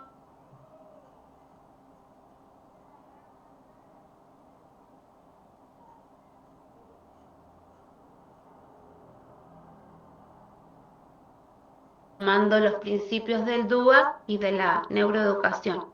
¿Se les ocurre algo en este momento que puedan decir, se me ocurre que en tal clase podemos hacer sin miedo?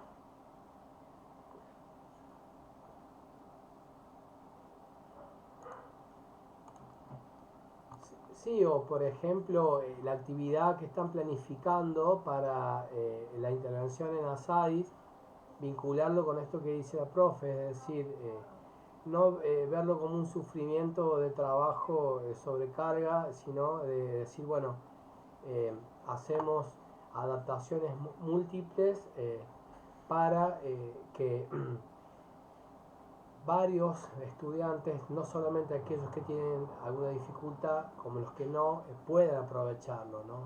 Es decir, incorporarlo como, en otras palabras, parte de la diversificación curricular, ¿no? De las configuraciones de apoyos diversas.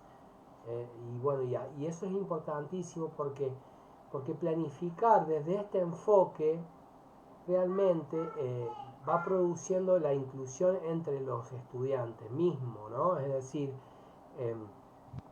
cuando uno enseña o planifica su propuesta de enseñanza sin considerar la diversidad, ya habiéndola reconocido, es como justamente ir en contra de la corriente o renegar de la realidad de la heterogeneidad del aula que presenta o en la que trabaja. Entonces, pensar el diseño universal de actividades, ¿no?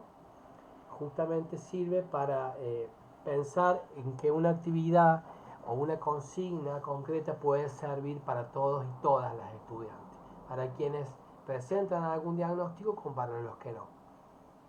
¿Qué se les ocurre? Pregunta la profe Laura.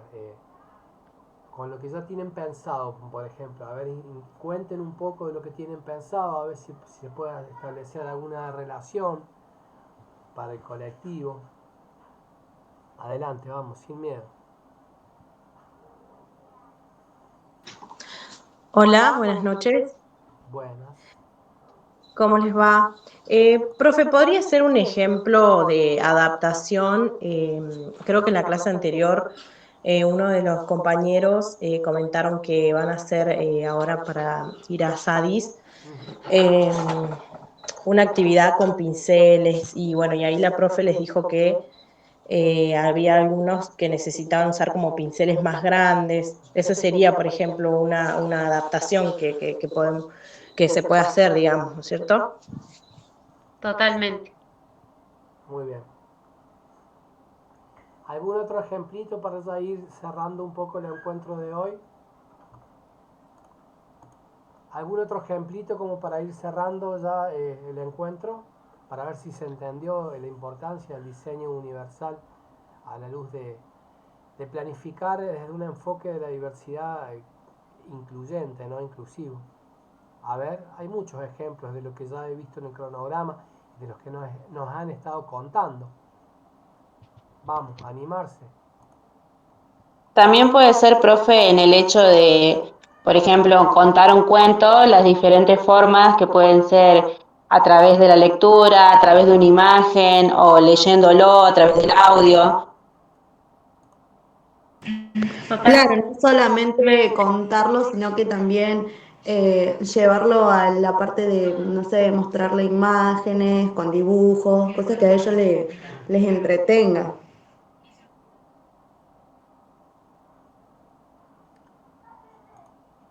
Sí, sí, Sin duda que sí. O sea, cuentos con pictogramas. Así es. también es Sí. un buen recurso. Por Por ejemplo, ejemplo, yo que soy acompañante, yo con el nene que estoy le cuento cuentos con pictogramas así. precioso. Sí, con rotafolios, con tipo historietas. Hay varias técnicas que son muy interesantes, pero tiene que ver justo con lo que están planteando ustedes. Con que un cuento puede ser leído, actuado, contado, graficado, vamos a decir, con música, ¿no? Acá Virginia Torres dice una adaptación al aula o para la vida cotidiana en el caso de TDAH, pictogramas para ayudar a memorizar, a recordar. Sí, ahí aprovecho también a decir que cuando uno va conociendo a la estudiante, ese quién subjetivamente hablando, va sabiendo por dónde entrar al grupo, ¿no? Es decir, va equilibrando. Así, bueno, a todos les gusta, inclusive a aquella persona con la dificultad, es de su agrado hacer representaciones teatrales con voz en off, con música y con una lectura, digo, de imágenes, entre otras cosas. Entonces, eso Claro, como también, realizar una obra de teatro o algo así. así es, así es. Así que en ese sentido, anímense también a pensar, esto sirve al hecho de que cuando piensen la actividad, no solamente se circunscriban a hacerlo para una persona con dificultad específica, con una condición de la conducta. Anímense a planificar algo que sirva para llevar adelante la actividad para las personas con diagnóstico como para las que no, ¿está bien? Es decir, es una actividad que la podemos realizar todos y todas, porque ahí está justamente la clave del diseño universal. Sí, Vanina, adelante. Como por ejemplo, puede ser, profe, como hacemos en Asadis, que las personas que tienen problemas de motricidad les llevamos dibujos más grandes para que pinten diferente, pero a todos les llevamos el mismo dibujo. Solamente que cambia el tamaño o la forma, pero todos igual, adaptándonos a la condición que tiene cada uno. Así es, sin duda, va por ese lado. No sé si alguien quiere hacer algún otro aporte, pero creo que las profes han sido sumamente claras. Obviamente que yo de mi parte, si ustedes tienen ganas, podemos votarlo, ¿no? Podemos dar otra clase para profundizar estos temas el día viernes, pero más allá de que feriado, yo siempre les digo que por mi parte no hay problema, para que vean que aquellos pocos encuentros que lamentablemente tuvimos que atravesar en lo presencial no fue propio de nuestra voluntad, fue tal vez vamos a decir, una desconsideración de la organización, de la coordinación, de las actividades para que ustedes puedan ir a la escuela, que me parece sumamente importante.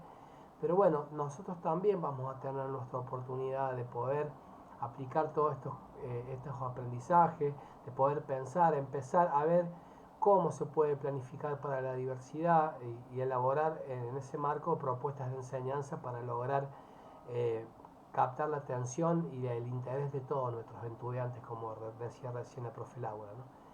Así que vamos a estar votando para la semana que viene también el día de la consulta final previo a la intervención. Así que espero verles a todos, a todas, y que las dudas que tengan, que no dejen de explicarnos, contarnos, decirnos, enviarnos mensajes.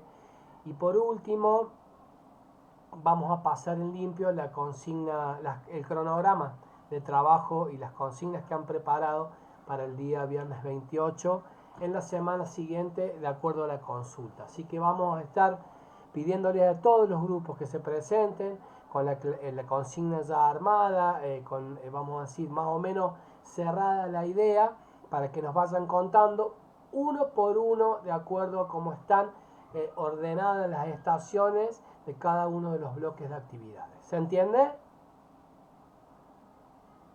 Sí, profe. Bien. No, la asistencia ya la tomamos con el Meet, no se preocupen, yo lo hice. Y también quería decirles que les voy a estar compartiendo el flyer, me dijeron que iba a estar el lunes, y también el formulario, así que con ese formulario de inscripción a la actividad de Asadis sumamos horas de formación en servicio para acreditar en las horas electivas el día de mañana. Buenas noches a todos, a todas, gracias por su paciencia, por el aguante, la espera, y por también adecuarse a la realidad que nos ha tocado. Bien. Gracias, Nico. Gracias, Buenas Laura. noches, profe. Buenas noches, profe. Gracias por todo.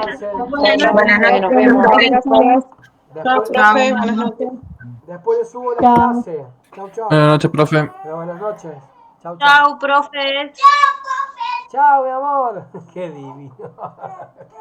Chau.